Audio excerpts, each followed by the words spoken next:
बच्चों, आज फिर मैं एक बार फिर लेकर आया हूं क्लास 7th और class 8 state level mental math quiz. मैं हूं हरी सर और आप सभी बच्चे देख रहे हैं आपका अपना यूट्यूब चैनल चलो कदम बढ़ाए।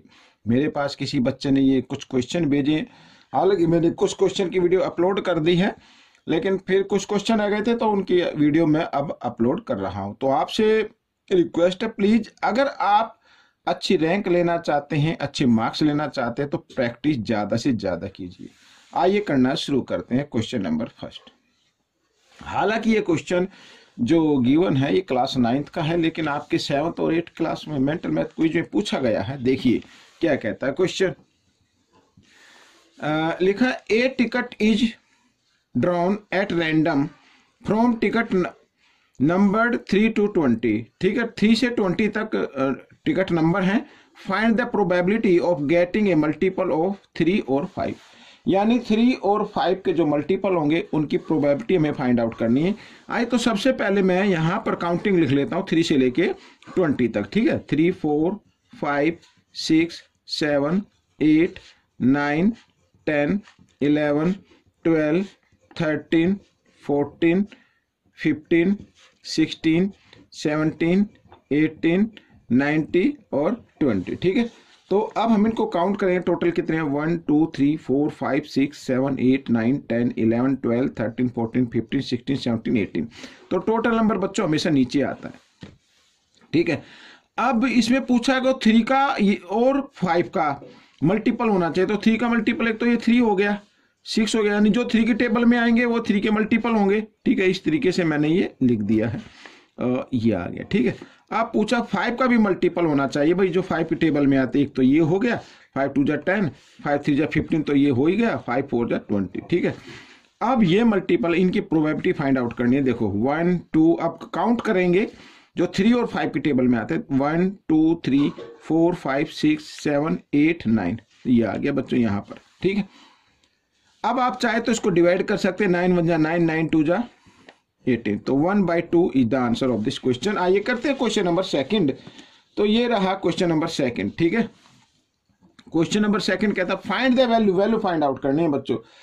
अब आपको क्या करना है, आपको मैं बताता हूं। देखिए इधर से यहाँ पर ये प्लस का साइन है, ये पूरा ये फ्रैक्शन गिवन है। तो आपको करना है यहाँ पर इफ 25 के भी फैक्टर कर लेने हैं। ठीक है ना, हमें तो बेस इक्वल बनाना है और फिर पावर को देखना है। मल्टीप्लाई का साइन है तो पावर को ऐड कर देना है। अब देखो बच्चों इधर जैसे यहाँ पर ये गिवन है 10, तो इसको हम लिख लेते हैं 10 यूं का यूं इंटू 5। यहाँ पर की पावर है n+1। ठीक है, और प्लस, और ये 25 है तो इसको लिखो आप 5 की पावर 2 लिख सकते हैं, और इधर 5 की पावर n। ठीक है, और ये यहाँ पर ये फ्रैक्शन का साइन मैंने बना दिया। और 3 इंटू इधर ये देखो बच्चों 5 की पावर n+2, और प्लस यहाँ पर इसमें है 10 गिवन है तो 10 यू का लिख लेते हैं अभी, और इंटू चाहे तो आप इसको 10 को सॉरी यहाँ पर लिख सकते हैं हम 2 इंटू 5। ठीक है, 2 इंटू 5 लिख सकते हैं इसको, 2 5 जा 10। ठीक है, इस तरीके से इसको भी हम कर लेते हैं, कोई दिक्कत नहीं है। अब इंटू 5 की पावर n। ठीक है ना, एक स्टेप बढ़ गया हमारा। अब देखो यहाँ पर, अब बच्चों इधर इसको मैं लिख लेता हूँ 2। ठीक है, इंटू 5, ये ऊपर ही लिख लेना था मेरे को, कोई दिक्कत नहीं है। चलो तो ये 10 का कर दिया बच्चों, मैंने 10 के फैक्टर कर दिए। ठीक है, तो 5 की पावर n+1, और प्लस इधर देखो यहाँ पर दोनों के बेस इक्वल हैं, बीच में मल्टीप्लाई का साइन है, तो इस कंडीशन में एक बेस लेना और पावर ऐड हो जाती है मल्टीप्लाई में। ठीक है, ये मैंने ऐड कर दी। ठीक है, ये इधर अब देखो बच्चों इधर भी हम कर लेते हैं 3।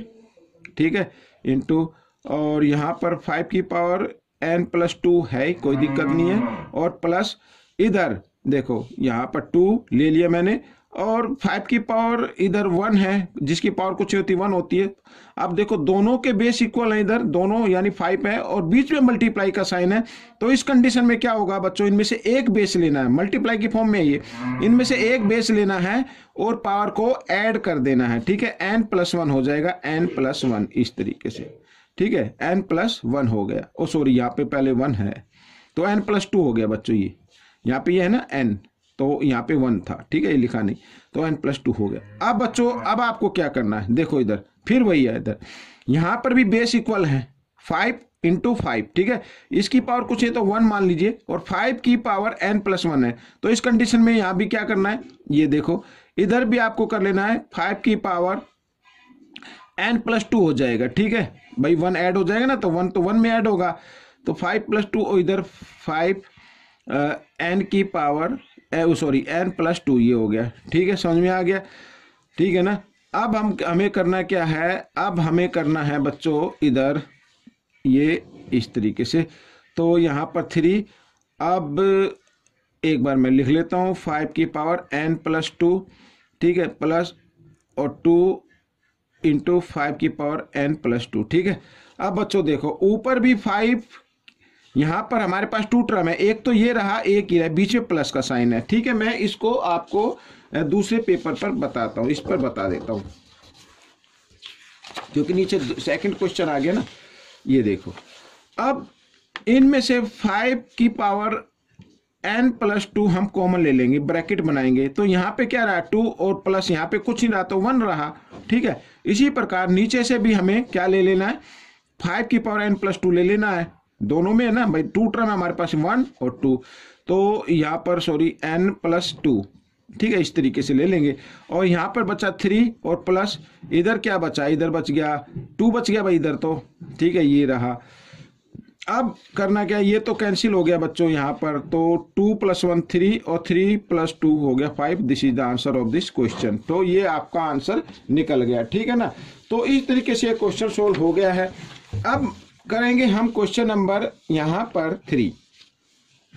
तो क्वेश्चन नंबर 3 करेंगे बच्चों। यहाँ पर अब हम देखें, देखो यहाँ पर जो गिवन है ना, अलजेब्रिक के जितने भी फॉर्मूले आपको लर्न होने चाहिए। अब यहाँ पर मैं बताता हूँ, x की पावर अगर इधर m है और ब्रैकेट डाल के इधर n, ठीक है, एक पावर इनसाइड है एक पावर आउटसाइड है, तो इससे कोई फर्क नहीं पड़ता, यहाँ भी m भी लिख सकते हैं। तो कहने का मतलब ये कि दोनों पावर को क्या कर देना, मल्टीप्लाई कर देना है, ठीक है ना। अब इसमें वही चीज हो रही है, तो -3/2, ठीक है, एक पावर इनसाइड है एक पावर आउटसाइड है, तो इस कंडीशन में क्या हो जाएगा, मल्टीप्लाई हो जाएगा। और लेकिन हम यहां देख रहे हैं a - b और a + b। अगर हम यहां पर a - b और a + b, भाई ये मल्टीप्लाई की फॉर्म ही तो है, दोनों ब्रैकेट के बीच में कोई साइन है तो मल्टीप्लाई तो है, तो ये इक्वल होगा बच्चों a² - b², ठीक है ना। अगर हम इसको इस फॉर्म में लिखे, आइए मैं एक बार लिख लेता हूं, लेकिन आपको अगर क्विज में करना है तो आप इसको माइंड में कीजिए और ज्यादा से ज्यादा प्रैक्टिस कीजिए। ये मैंने लिख लिया इनको मल्टीप्लाई की फॉर्म में इस तरीके से, ठीक है ना, ये मैंने लिख लिया है। ये देखो अब क्या करना, बेस लेना है और पावर ये a - b a + b किसके इक्वल होता है, a² - b², यानी यहां पर हम लिखेंगे ये a हो गया a² माइनस और इधर ये b², ठीक है ना, इस तरीके से ऐसे। तो -3/2 ये हो गया। अब a² - b², तो स्क्वायर से स्क्वायर रूट का साइन काट देना है इधर, तो यहाँ पे रहेगा 97 और इधर 99, तो 99 में से 97 माइनस करेंगे तो -2 आ जाएगा।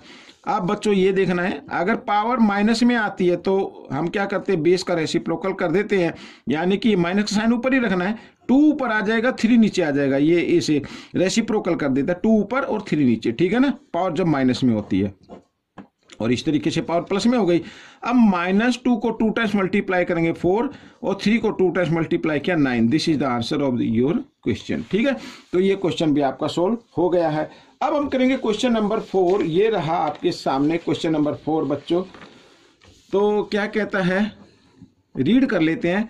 The mean weight of 8 person increases by 2.5 kg when Rohit replace a person weighing 65 kg, find the weight of Rohit, ठीक है। इसका मतलब है कि 8% का जो मीन निकल कर आ रहा है वो इंक्रीज हो गया 2.8 kg, ठीक है भाई। जो भी पहले मीन रहा होगा उसमें 8% का मीन अब इंक्रीज हो गया 2.5 kg, ठीक है।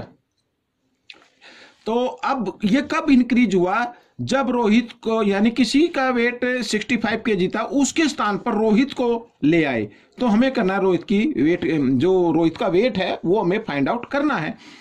तो क्या करना है सबसे पहले, अब बच्चों यहां पर ये जो लिखा है ना 2.5 केजी, ये पर में हुआ है, यानी 8% में, जो पर पर्सन है, यानी एक जो पर्सन का वेट है उसमें 2.5 केजी इंक्रीज हो गया, तो 8 में कितना होगा, तो यहां पर मैं लिख लेता हूं टोटल वेट या टोटल इंक्रीजमेंट। ठीक है, इंक्रीज लिख लेते हैं। टोटल इंक्रीज कितना हुआ भाई, 8 को हम 2.5 से मल्टीप्लाई कर देते हैं, 8 5 जा 40 कि 0 कैरी 4, 8 2 जा 16 और 4 20, तो यानी 20 केजी इंक्रीज हो गया बच्चों। ठीक है, 20 केजी इंक्रीज हो गया। कब हुआ, जब किसी का वेट 65 था, ठीक है ना, उसको हटाकर रोहित को ले आए अंदर। किसको ले आए, रोहित को ले आए, तो यहां पर वेट ऑफ रोहित लिखना हमें, वेट ऑफ रोहित भाई, वेट ऑफ रोहित, तो 65 तो ये होगा, अब इंक्रीज हो गया कितना 20, तो ये लग गया 20, तो टोटल वेट कितना आ गया 85 केजी आ गया। इसका मतलब क्या हुआ कि रोहित का जो वेट है, ये कैपिटल आर बना लेता हूं, तो वो 85 केजी है। ठीक है, तो बच्चों ये क्वेश्चन भी आपका सोल्व हो गया। ठीक है, अब हम मिलेंगे नेक्स्ट पार्ट में। आपसे रिक्वेस्ट है कि आप ज्यादा से ज्यादा प्रैक्टिस कीजिए और अच्छी रैंक लेके आइए। ठीक है, मिलते हैं नेक्स्ट पार्ट में। Till then, thank you.